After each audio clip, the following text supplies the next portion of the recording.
Quality ಏನಾಗ್ತಾ ಹೋಗುತ್ತೆ, ಜಾಸ್ತಿ ಆಗ್ತಾ ಹೋಗುತ್ತೆ. ನಾಳೆ ನಾನು ಯಾವುದೋ ಏನು ಇಡ್ಲಿ ಒಂದು ಹೋಟೆಲ್ ನಾನು ತೆಗಿತೀನಿ ಅಂತ ಅನ್ಕೋಣ, ನಾನೇನು ಮಾಡ್ತೀನಿ, 2 ಚಿಕ್ಕ ಇಡ್ಲಿ ಅದು 30ರಿಂದ 40 ರೂಪಾಯಿ ಚಾರ್ಜ್ ಮಾಡ್ತೀನಿ ಅಂತ ಅನ್ಕೋಣ, ಅದು ಟೇಸ್ಟ್ ಚೆನ್ನಾಗಿರೋದಿಲ್ಲ.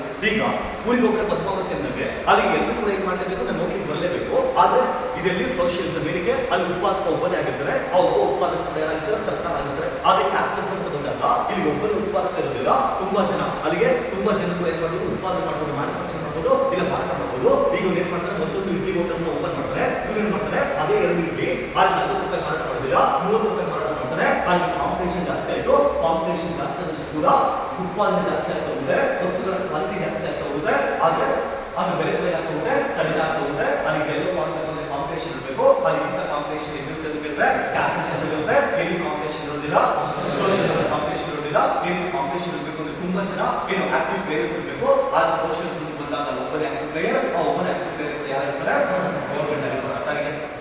ಅರ್ಥ ಆಗಿರೋ ಕಾಂಪಿಟೇಷನ್ ಏನಿರುತ್ತೆ, ಕಾಂಪಿಟೇಷನ್ ಇರೋಲ್ಲ. ಅಲ್ಲಿ ದೇಶದ ಎಕನಾಮಿಕ್ ಸ್ಟೇಬಲ್ ಆಗಿರ್ಬೇಕು ಅಂದ್ರೆ ಕಾಂಪಿಟೇಷನ್ ಬೇಕಾ ಬೇಕು. ಅಲ್ಲಿ ಕಾಂಪಿಟೇಷನ್ ಬೇಕಾದ್ರೆ ಕ್ವಾಲಿಟಿ ಇಂಪ್ರೂವ್ ಆಗ್ತಾ ಹೋಗುತ್ತೆ, ಕ್ವಾಲಿಟಿ ಡಿಟೋರಿಯೇಟ್ ಆಗುತ್ತೆ, ಕಾಸ್ಟ್ ಏನಾಗುತ್ತೆ, ಪ್ರೈಸ್ ಜಾಸ್ತಿ ಆಗುತ್ತೆ. ಅಲ್ಲಿ ಕ್ವಾಲಿಟಿ ಇಂಪ್ರೂವ್ ಆಗಬೇಕು ಅಂದ್ರೆ ಅಲ್ಲಿಗೆ ಪ್ರೈಸ್ ಕಡಿಮೆ ಆಗುತ್ತೆ, ಕಾಂಪಿಟೇಷನ್ ಇರಲೇಬೇಕು. ಅಂತ ಕಾಂಪಿಟೇಷನ್ ಕ್ಯಾಪಿಟಲಿಸಂ ಮಾಡಬೇಕು, ಸೋಷಿಯಲಿಸಂ ಮಾಡಬೇಕು. ನೆಕ್ಸ್ಟ್